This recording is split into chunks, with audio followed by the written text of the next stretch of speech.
So I'm here in Salcombe Regis with a lady who needs no introduction, Mary King MBE. Thank you for spending some time with us today. Not at all, Sam. We just come along. Obviously, you use a lot of our products throughout the year on the fields and managing the pastures, paddocks. We've supported you over the years with products down here. We've watched you win a few medals over the years, and now Emily's coming up the ranks and taking lead on the hopefully the silverware, goldware this year. We hope, yes, that's right. We hope, yeah. Yes. So we've got Badminton Horse Trials creeping up on us shortly. So Emily's competing there this year? Yes, she's riding Valmy Beats, which is her top horse. She's ridden there the last 2 years and has been 4th and 5th there, so she's had really good placings. So she's determined to try and go even better this time, but yeah, we will see. Exciting times. And I'll admit to you now, one of my highlights of badminton last year, and you know where our stand is on Deer Park Drive, I was stood watching Emily's round on the cross country on the big tote screen near the catering area behind Country Living. Yes. And she came back into the grand arena, and I feel sorry for her because the cameras panned round to the supportive mother who was doing the air guitar like this down the arena, and I was worried you're going to do another shoulder injury. It was just amazing to see such excitement with all the family there. Exactly. And David and Freddie was there as well. Yes. How did that feel watching her get round the cross-country course there? Oh, it's absolutely wonderful, having done it so many times through my life. I first rode at Badminton in 1985 and have ridden most years since then. And to then have a daughter knowing, you know, just even to get to Badminton with a fit, sound, qualified horse is a feat on its own, let alone to do a good dressage, let alone to go clear and well across country. So, you know, there's so many things that can go wrong that when things go right, it is so special. And I don't think people appreciate it when you watch it on the TV or you're stood back. It's not until you walk the course, and even me at 6'4", I'm stood looking up at some of these jumps or looking over them, and I'd be scared to jump over it myself, let alone on horseback. You've been there before time and time again. How does that feel when you walk the course and then you're on the horse going around that? How does that feel for you? Yes, you try and get as prepared as you can. The horses obviously never see the fences until they set off, and you set off across country on the day of the competition. Whereas us riders, the cross-country course is open for walking sort of 4 days before the cross-country day. So you can walk it 5 times, 6 times, the sort of, you know, the long cross-country course, so that you know exactly the line you'll be riding, the angle you're going to be approaching, the speed, and all that sort of thing, so that you've got it so clear in your mind, your game plan, but with a B plan and a C plan, because sometimes things don't quite go as you planned. Yeah. So, and the horse is reliant on the rider to have done a good job with walking the course, to ride him well, so that to give him every chance of jumping those fences successfully. Oh, amazing. And any memorable times yourself going around that cross-country course? Any moments thinking, oh dear, what have I done? Or any hair-raising moments for you? Oh gosh, I mean, I've had ups and downs. Obviously, the moments that stick out in my mind are the years I've been fortunate enough to win badminton twice. So my first win in 1992 with King William was, I still say, it was the best moment of my life. You know, as a young person growing up, you know, admiring all these riders who seem so brave, and you know, how could they dare to gallop around these big fences? And there, years later, I actually won. You sort of felt on top of the world. And then to win a second time 8 years later, when my life was so different. I'd got married, I'd had children. Yeah. People, when they first heard I was pregnant, they said, oh, you just wait, when you have your baby, you'll lose that competitive edge, you won't want to do it. And I didn't know, but it didn't seem to stop me at all. So yeah, those 2 wins really stand out as being special.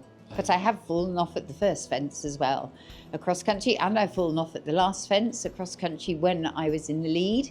So I've had all sorts of things happen over the years. And when, unfortunately, that does happen, do you have to sort of compose yourself in front of those massive crowds that there are 120,000 people watching you? Yes. And you have to bite your tongue and choose your words when you get back up. Absolutely, yeah. You know, yes, it's a hard pill to swallow when there's so much preparation to get a horse there, and then you, as a rider, make some silly mistake which, you know, makes the horse have trouble. So frustrating and annoying, but you have to put it behind you, think ahead, and think, I won't do that mistake again in the future. Yeah. Learn from your mistakes. Yeah, we all need to take a lesson from that, learn from our mistakes. Yes. And obviously Willis Brothers are well on with building stuff over there at the moment. Yes. Yeah. I did have a quick look the other day when I was passing. It's looking amazing. The grass is growing this year as well, which is a huge thing. Last year we had Jane Tuckwell on the phone in panic because we had to supply an extra bowser leading up to the event because the ground had gone dry, and obviously you can imagine what it's like, entry and exit to the jumps. We needed to get some bowsers there in record time to support them. Has there been any years that you can remember that you've looked at the ground conditions there and panicked about the course? Or Yes, yeah, there have. I mean, in the olden days, people weren't as fussy. I suppose the sport wasn't as professional as it is now. The horses weren't as valuable, you know, which created, there were times, I mean, the first year I won it, it was really muddy. It was so muddy. I remember well. Yeah. And I remember I was number 34 or 5 to go across country, and nobody had gone clear. I set off out of that start box knowing that nobody had got around that cross-country course, so that was quite scary. And that put some pressure on you as a person. I remember Captain Mark Phillips was helping me at the time, and he said, Mary, everyone is being so worried about the mud. He said, just forget it and just really ride positively to every fence. And it was such good advice, because it was easy to think, oh, it's muddy, I'll go a bit slower. But, you know, there's big fences you've got to attack. You've got to ride on to keep the horses positive and jumping well. And you just mentioned sort of Captain Mark Phillips there, who's a bit of a legend himself. But who have been your mentors over the years? Who got you into the eventing world, 3-day eventing? Where did it all begin? Yes, I left school when I was 16, as soon as I was allowed in those days, and I went and worked for a lady called Sheila Wilcox, who was absolutely instrumental in my sort of future career of eventing. I worked for her for 3 years, and it was really tough, hard work, and I had the opportunity of riding many different horses, of producing horses, backing and schooling on young horses, and a bit of competing, but just general, she was top class at her stable management, and it was such a good base of knowledge that I formed when I worked for her to then build my career on. And then there'd be many people. I mean, I've done a lot of sort of worshipping riders, my heroines like Lucinda Paramo, she was Lucinda Green, and then Ginny Lang and Mark Todd. You know, they're riders I so admired. So much so I went to the hairdressers one time and with the picture of Lucinda saying, can you cut my hair like this, please? But then I used to copy them. And in fact, you know, that's not a bad thing to visualize how they rode the course, you know, because I was then eventing at the same time as them. I remember one year watching Mark Todd. He was one of the first couple of riders to go, and how he rode around the cross-country course. Then when I went later on, I tried to sort of in my mind copy how he rode, and you know, sometimes think, yep, that's how Mark did it, and then oops, no, that wasn't quite like how Mark did that one. But yeah, so that's really helped. You've got these wonderful plaques from different events over the years. I know, good memories. Some amazing memories on that wall of fame up there. And which one of those events has been your favourite over the years? Oh my dear, it's difficult to pinpoint one event because they're all so different. They've all been, I've won, you know, with different horses, so got different sort of memories from each event. But it's always so exciting going to compete abroad, as much as, you know, the British events are wonderful.